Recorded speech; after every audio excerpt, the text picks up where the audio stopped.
আমরা কোষ প্রাচীর পড়েছি, গঠন, রাসায়নিক গঠনটা বললাম। শুরু করছি কাজ। যে কোনো দেওয়ালের কাজ হচ্ছে প্রথম বা দুটো কাজের মধ্যে একটা আকৃতি দেওয়া। একটা কোষ প্রাচীর একটা দেওয়াল তৈরি করেছে, সেটা সে নির্দিষ্ট আকৃতি দিয়েছে। এবং বিশেষ বোঝার, দেখো পাশে আমাদের একটা নারকেল গাছ আমাদের জন্মের আগে থেকে আছে, হয়তো আর আমাদের জীবনের শেষেও পরেও থাকবে। সারা জীবন ধরে সে যত ঝড় বৃষ্টি রোদ আর যা যা কিছু হচ্ছে সে নীরবে সহ্য করছে। দেওয়াল তার ভালো থাকতে হবে, সেই জন্য দেওয়ালে একটা আকৃতি দিয়ে রাখতে হবে, ঠিক করে কাজ করছে কোষ প্রাচীর। বাইরের আঘাত থেকে রক্ষা করতে হবে। যে কোনো প্রাচীরের প্রথম দুটি কাজের মধ্যে একটা আকার আর আঘাত থেকে রক্ষা করা, এগুলো না করলে সে কিসের প্রাচীর? সেই জন্য কোষ প্রাচীর দুটি কাজ বিশেষভাবে করছে, আকৃতি দিয়েছে আর বাইরের আঘাত থেকে রক্ষা করছে। কোষ প্রাচীর উদ্ভিদের ক্ষেত্রে রাসায়নিক উপাদানটা যা হবে, ব্যাকটেরিয়ার ক্ষেত্রে তা হবে না, অন্যদের ক্ষেত্রে হয়তো একই রকম হতেও পারে, নাও হতে পারে, যেমন ছত্রাকের ক্ষেত্রে আবার আলাদা হবে। কিন্তু প্রাচীর যাই দিয়েই তৈরি হোক না কেন, কাজ কিন্তু এটা করতে হবে। তৈরি চুন সিমেন্ট ইট দিয়ে হলো প্রাচীর, দেওয়াল, বাঁশ দিয়ে দেওয়াল, টিন দিয়ে দেওয়াল, কিন্তু তোমার দেওয়াল তুমি এটাকে আটকানোর জন্যই ব্যবস্থা করেছো, রক্ষা করার জন্য, তাই না? তাহলে সেটা সে করছে, তুমি কি দিয়ে করেছো তার থেকে বড় কথা যে কাজটার জন্য সে কাজটা করছে কিনা। এবং 3 নম্বরে একটি পয়েন্ট আমরা এবারে লিখেছি, জানতে চাইব ভেদ্য বলতে কি বোঝায়। কোষ প্রাচীর হচ্ছে সেই রকম পর্দা, তার মধ্যে দিয়ে সবাই যাচ্ছে, জলও যাচ্ছে, জলের মধ্যে দ্রবণ লবণ তারাও যাচ্ছে। তাহলে কোষ প্রাচীর ভেদ্য পর্দা। আমরা পর্দার প্রকৃতি অনুসারে প্রকারভেদ করে ফেলেছিলাম। পর্দাকে আমরা 4 ভাগে ভেদ করেছিলাম: অভেদ্য, ভেদ্য, অর্ধভেদ্য এবং প্রভেদক রূপে ভেদ্য পর্দা। আমাদের সেই জন্য শব্দগুলোর প্রয়োগ আগে করে নিয়েছিলাম, জেনে নিয়েছি, এখন শব্দগুলোর প্রয়োগ চলছে। কোষ প্রাচীর ভেদ্য পর্দা। অন্য প্রাচীরের ক্ষেত্রে তার যা প্রকৃতি সেই অনুযায়ী তোমাকে বলতে হবে। তাহলে এইটা করে নিলাম, একবার সবাই মন দিয়ে করে নাও। পরে আসছি একটা ছবি। এই ছবিটা কি চিনতে পারা যায়? কারোর চেনা যেতে পারে। কামার পুকুর। প্লাজমোডেসমাটাটা কি জিনিস লিখছি। এটা একটা সাইটোপ্লাজমের একটা যেন সুতোর মতো, যেন একটা যোগসূত্র রচনা করবে। কোষ প্রাচীরে রয়েছে প্লাজমোডেসমাটা, যা একটা কোষের সঙ্গে অন্য কোষের সম্পর্ক বিধান করেছে। যে সমস্ত জায়গায় বহুকোষী জীব, সেখানে তো একটা কোষ পাশের কোষের সঙ্গে সম্পর্ক না থাকলে খাপছাড়া কাজ হবে, ভুলও হয়ে যেতে পারে। এই জন্য পাশাপাশি কোষের মধ্যে যে সমন্বয়, সেই সমন্বয়টা রাখার জন্য কোষ প্রাচীরের মধ্যে এই জিনিসটা থাকে, প্লাজমোডেসমাটা। যাদের কোষ প্রাচীর আছে তাদের মধ্যে বলেছি, যাদের প্রাচীরটা নেই তাদের আবার অন্য জিনিস আছে। তাহলে এই সমস্ত পার্শ্ববর্তী কোষের সংযোগ রক্ষার মাধ্যমে কাজটা করছে। দেখতে পাচ্ছ ডান দিকের ছবিটা আঁকা, সাইটোপ্লাজমীয় সুতো কিরকম একদিক থেকে অন্যদিকে রয়েছে, আর বাঁ দিকেরটা মাইক্রোস্কোপের নিচে যেমন দেখা যাবে, ইলেকট্রন মাইক্রোস্কোপের নিচে তুমি এরকম দেখতে পাবে। তাহলে কোষ প্রাচীর দেখতে কিরকম, কি কাজ করছে, সেটাও একটা বিষয়। প্লাজমোডেসমাটার কাজ লেখো, দিয়ে দিচ্ছে। এটাই প্লাজমোডেসমাটার কাজ, কোষান্তর সংযোগ রক্ষা করবে, এক কোষ আরেক কোষের সঙ্গে যোগাযোগ রক্ষা করবে। কোষ আমাদের দেহে যা আছে, অন্যদের প্রাণীদের তাই রয়েছে। বাইরের দেওয়াল কোষ পর্দা, কোনো প্রাচীর নেই। কোষ পর্দা ভেতরে রয়েছে নিউক্লিয়াস, রয়েছে মাইটোকন্ড্রিয়ন, একটা হলে একাধিক হলে মাইটোকন্ড্রিয়া বলতে হবে, রয়েছে সেন্ট্রিওল। এই হচ্ছে প্রাণী কোষের কয়েকটা বিশেষ জিনিস। যদি সার্বিকভাবে দেখতে চাই কোষ, যাদের প্রাচীর নেই, তাহলে কোষ পর্দাটাই প্রথম দেওয়াল। ভেতরে ঢুকে পড়লেই বড় একটা জিনিস নাম নিউক্লিয়াস, বাকি যা কিছু সব সাইটোপ্লাজম।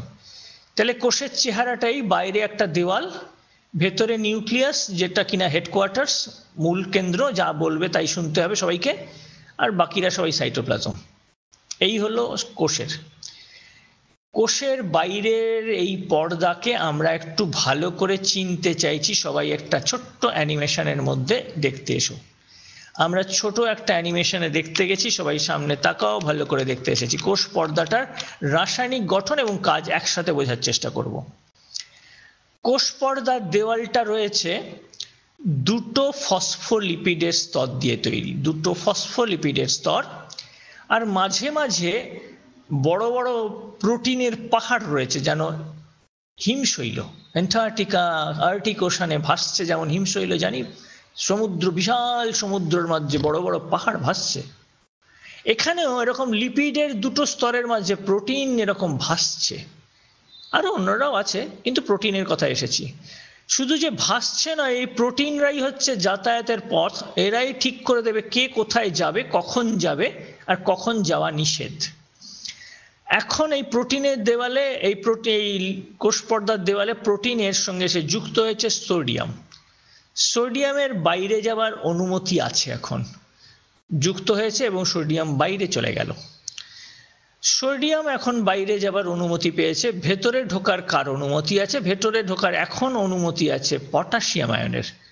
পটাশিয়াম আয়ন এই প্রোটিনের দেওয়ালের মধ্যে এসে ঢুকেছে চ্যানেলে, এই পথে সে ভেতরে ঢুকছে। তাহলে যেমন স্কুলের গেট 10টায়, সবার 10টার আগে সবার খোলা ছিল, সবাই ছাত্ররা ঢুকেছে, ছাত্রছাত্রী যারা যেখানে যেমন সেখানে সবাই ঢুকেছে, ঢোকার অনুমতি, কিন্তু 10টার ঘন্টা পড়ে গেছে আর সবার ঢোকার বন্ধ হয়ে গেছে, নিয়ম নেই, আবার 4:30 পরে খুলছে। তাহলে এই কখনো নিয়ম আছে, যারাই আগে ঢুকতে পারছিল এখন ঢোকা বন্ধ, অথবা যখন ঢোকার অনুমতি আছে তখন সবাই ঢুকতে পেয়েছে, আবার তারপরে বন্ধ হয়ে গেছে। তাহলে একটা নিয়ম কিছু মেনে চলছে, প্রয়োজনীয়তা কিছু আছে, সেই অনুযায়ী চলছে। এখন সোডিয়াম বেরোচ্ছিল আর পটাশিয়াম ঢোকার অনুমতি চলছে। তাহলে প্রোটিনের দেওয়ালে এই ব্যাপারটা চলছে, প্রোটিনের চ্যানেলে চলছে, যা কিনা কোষ পর্দার দেওয়ালে আছে। এই জন্য কোষ পর্দা প্রভেদক রূপে ভেদ্য পর্দা, কাকে কখন ঢুকতে দেবে তা সে নিয়ন্ত্রণ করতে পারে। ভেদ্য পর্দা সে কিন্তু নয়, যে কেউ ঢুকে যেতে যখন খুশি তা হচ্ছে না। আর প্রোটিনের এখানে খেয়াল করে দেখো, কোনো প্রোটিনের স্তর কিন্তু নেই, লিপিডেরই দুটো স্তর, প্রোটিন মাঝে মাঝে রয়েছে, মনে রেখো এই, এবং সবাই লিখে রাখো, এই যে মডেল আধুনিক, সেই নামেই চলতে হবে, এই আধুনিক ধারণার উপরই নির্ভর করে চলতে হবে। বইয়েতে কি আছে জানলে চলবে না, বইয়েতে এটা থাকলেই নিতে হবে, নইলে ঠিক করে নিতে হবে। কোষ পর্দার ফ্লুইড মোজাইক মডেল, এটাই আধুনিক মত, এই অনুযায়ী আমাদের পড়তে হবে এবং এই অনুযায়ী সব কিছুতে লিখতে হবে, তাহলেই তোমার কথাটা ঠিক হবে, নইলে তুমি অনেক জায়গাতেই তোমার উত্তর ভুল হয়ে যাবে, কারণটা তুমি ঠিক দেখাতে পারবে না। কোষ পর্দা ফ্লুইড মোজাইক মডেলে দ্বিস্তর ফসফোলিপিডের মধ্যে প্রোটিন ভাসমান, এছাড়াও অন্যান্যরা রয়েছে যেমন শর্করা। ছবি দেখে রেখেছো কিরকম বলা আছে, সবাই লিখে রাখো ফ্লুইড মোজাইক মডেল, কথাটা বলার যেন মনে থাকে যেন। উদ্ভিদে আমরা জানি জল ঢোকে মূলরোম দিয়ে, এবং হুড়ুর করে ঢুকতে হবে, অনেক জল চাই, আর পাতার ওপরে গিয়ে পৌঁছতে হবে। এই কোষ পর্দার দেওয়ালে এইরকম প্রোটিন এর চ্যানেল পথ রয়েছে, যার নাম অ্যাকোয়াপোরিন। কি করে? অ্যাকোয়া মানে জল, পোরিন ওই ছিদ্র পথে যেতে জায়গা করে দিয়েছে, তাড়াতাড়ি যাও, কাজ আছে, তাহলে জল তাড়াতাড়ি ওই পথে ঢুকে পড়ছে। এমনি কোষ পর্দা সাধারণভাবে পেরিয়ে আসতে পারে, কিন্তু বড্ড ধীর গতিতে হবে। আর এই পর্দা, এইখানে যে প্রোটিনের পথ পুরো ফাঁকা, সুন্দর পথ করে দিচ্ছে তাড়াতাড়ি যাতে যেতে পারে বলে। তাহলে কোষ পর্দায় উপস্থিত অ্যাকোয়াপোরিন জলের অনুপ্রবেশ ত্বরান্বিত করে। যারা কিডনি বা বৃক্কের কথা শুনেছ জানো হয়তো, সেখানে জলের এরকম বেরোনোর ব্যাপার একটা থাকে, সেখানেও এরকম অ্যাকোয়াপোরিনের উপস্থিতি আছে। তাহলে কোষ পর্দার গঠনের মধ্যে এসেছি। কোষ পর্দা তো প্রাণীতে আছে, উদ্ভিদে আছে, সব জায়গাতে আছে, কোষ পর্দা সববার আছে। তাহলে এই রকম কখনো কখনো অবশ্য অ্যাকোয়াপোরিন বন্ধ হয়ে যেতে পারে, সরে যেতে পারে, এসব হবে, কারণ কোষ পর্দার মধ্যে সেই সব ব্যবস্থা রয়েছে। আর কোষ পর্দা সবাইকেই যখন তখন ঢুকতে কিন্তু দেবে না, ওর একটা বিশেষ ব্যবস্থা। কোষ পর্দার কাজ লিখছি, আগে যে কাজ করেছি আবরকের, নিশ্চয়ই এরও তাই থাকতে হবে, নির্দিষ্ট আকৃতি দিতে হবে। নির্দিষ্ট আকৃতি প্রদান করেছে কোষ পর্দা, যেমন প্রাচীরকে করতে হয়েছে। কোষ পর্দার আরও একটা কাজ করতে হবে, ভেতরের জিনিসকে রক্ষা করতে হবে। অবশ্যই কোনো একটা পর্দা তাকে রক্ষা করতেই হবে, তবেই সেই পর্দার কাজের জন্য উপযোগী। তাহলে কোষ পর্দা রক্ষা করছে ভেতরের জিনিসপত্রকে। আর একটা কাজ, যেহেতু বাইরে প্রাচীর নেই, শক্ত সমর্থ কিছু তেমন আর জিনিস যদি না থাকে, তাহলে তখন তো ভাবতেই হবে, থাকলে একটা সুবিধে, না থাকলেও ভাবতে হবে আরো বেশি। তাহলে কোষ পর্দা, ভেতরে অনেক জিনিসপত্র আছে, তুমি যদি ব্যাগ একটা নিয়ে বেরোলে আর ছিঁড়ে গেল, ফেটে গেল, তুমি সেই ব্যাগ নিশ্চয়ই ব্যবহার করতে চাইবে না। তাহলে এমন একটা ব্যাগ, কারণ ব্যাগের মধ্যে জিনিসপত্র ভালো করে থাকে এমন চাই, তাহলে দেওয়ালটা ভালো হতে হবে, কোষ পর্দার যান্ত্রিক দৃঢ়তা থাকতে হবে যেন ভেতরের জিনিস বাইরে না চলে যায়। কোষান্তর সংযোগ রক্ষা করবে, এক কোষের সঙ্গে আরেকজনের কোষের কি সম্পর্ক, কি কাজ চলছে, কেমন এখন কোনটা আমি করব, কোনটা তুমি করবে, বা আগে তুমি করলে আমি তারপরে আছি, এই যে বিষয়ের ব্যাপার থাকতে হবে, যৌথ যে সমস্ত কাজ করতে হবে সেইগুলোর জন্য কোষান্তর সংযোগ রক্ষা করতে হবে।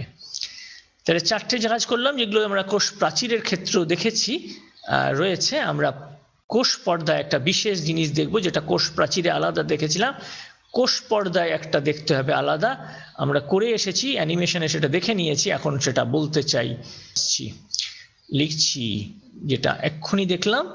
প্রভেদক ভেদ্য পর্দা রূপে কাজ করবে, সিলেক্টিভলি পারমিয়েবল, সিলেকশনের ক্ষমতা আছে, এখন কার অনুমতি থাকা উচিত সেটা সেই বুঝেই অনুমতি দান করবে, যদি তেমন সুযোগ থাকে, তার ক্ষমতা থাকে, করতে কি পারে দেখো। তাহলে কোষ পর্দা চিনতে পেরেছে, একটা ব্যাকটেরিয়াম এসে হাজির হয়েছে সামনে, কোষ পর্দা যদি ব্যাকটেরিয়ামের সঙ্গে সঙ্গে বুঝতে পারে, আসার সঙ্গে সঙ্গে কি করতে পারে, তার যদি ক্ষমতা থাকে সে কি করে। কোষ পর্দার তার গায়ে, এই ব্যাকটেরিয়ামের গা বরাবর দুটো ছোট্ট পা সৃষ্টি করেছে, ক্ষণপদ, এইখানে তাই দেখতে পেলাম ক্ষণপদ সৃষ্টি করেছে। তারপরে কি করছে, ওই ব্যাকটেরিয়ামকে কি করলে সুবিধে হবে, যদি ওই ব্যাকটেরিয়ামকে একটা থলির মধ্যে পুড়ে ফেলে তাহলে ও কিছুই গোলমাল করতে পারবে না, ব্যাকটেরিয়াকে থলির মধ্যে ধরে নিয়েছে, থলির মধ্যে ধরে নিয়েছে, তাহলে এইরকম করে সে তারপরে সে তাকে ব্যবস্থা করতে পারে। ভেতরে কোষে পর্দার দেওয়ালে এসে পৌঁছেছে তেল জাতীয় জিনিস, পকেট একদম একটা বোতলের মধ্যে, একটা থলির মধ্যে নিয়ে নিয়েছে, প্লাস্টিক থলি, যেন বেরিয়ে না যেতে পারে। তাহলে ওর বাইরে থেকে জিনিসগুলো সব নেওয়ার একটা ব্যবস্থা রেখেছে। একটা ওষুধ এসেছে, ওষুধ কোষ পর্দা চিনবে, ওষুধ বাইরে থেকে এসেছে, কোষ পর্দা আগে যাচাই করবে এই যে জিনিসটা রাসায়নিক পদার্থ এসেছে কোষে ঢুকলে ভয়ঙ্কর ক্ষতি করবে, তাহলে কে ধুকতে দেওয়া ঠিক হবে নাকি বাইরেই থাকুক। যদি ও বুঝেছে যে না আচ্ছা ঠিক আছে কোষে ভালোই করবে, তাহলে ওকে ধরেছে, ধরে ভেতরে ওকে নিতে হবে, তাহলে তারপরে ভেতরে ওকে নিচ্ছে। তাহলে কোনো একটা ওষুধ খেলে ওষুধটা ভেতরে গেল, কোষ পর্দা কিন্তু সহজে ওকে ঢুকতে দেবে না, আগেও বুঝতে চেষ্টা করবে যে এই রাসায়নিক পদার্থটা কেমন আমার কাজের, এবং প্যাকেটের মধ্যে ঢুকে নিয়েছে। তাহলে এরকম কোষ পর্দা অনেকজনকে যাচাই করবে এবং এইভাবে সে জানতে পারবে, এবং জানলে সে তারপরে নেবে। আর মনে করো কাজ টাজ হয়ে গেছে, তারপরে তো অনেক কিছু আবর্জনাও হবে, আবর্জনা যে হবে সব তো যদি কোষে থেকে যায় তাহলে তো বেশ কোষকে ক্ষতি করবে। আবর্জনা, কোষের মধ্যে অনেক কাজকর্ম হয়েছে, আবর্জনা হয়েছে, বাইরে বার করতে হবে, থলি করে বাইরে পাঠিয়ে দিয়েছে। তাহলে কোষ পর্দা এইরকম ভাবে ও কাজ করছে। কাজগুলোর নাম বলবো, নাম লিখছি। কোষ পর্দা বর্জ্য পদার্থ বাইরে যেটা পাঠিয়েছে তার নাম এক্সোসাইটোসিস, ভেতরে যেগুলো নিয়েছে যে পদ্ধতি তার নাম এন্ডোসাইটোসিস। এক্সো মানে বাইরে, এন্ডো মানে ভেতরে। তাহলে বর্জ্য পদার্থ, এন্ডোটা নিশ্চয়ই বুঝেছ ওইরকম, আর এক্সোটা লিখলাম। তাহলে এই সব ব্যবস্থা কোষ পর্দার রয়েছে। এন্ডোসাইটোসিস ভেতরে ঢোকার জন্য, তার জন্য সে ব্যবস্থা নিয়েছে। ব্যাকটেরিয়াম আসলে তাকে কি করে তার সঙ্গে লড়াই করতে হবে, ওষুধ আসলে কি করতে হবে, তেল আসলে কি হবে, শর্করা আসলে কি হবে, সববার জন্য ব্যবস্থা আছে। চিনে তারপরে ঢোকার ব্যবস্থা করবে, কাউকে বার করতে হলে সে বারও করে দেবে। তাহলে এই হচ্ছে কোষ পর্দার একটা বিশেষ কাজ দেখলাম, কিরকম এক্সোসাইটোসিস এন্ডো, এবং কোষ পর্দা বিশেষ বিশেষ কাজ প্রভেদক ভেদ্য পর্দা, তার জন্যই এটা সম্ভবপর হয়েছে।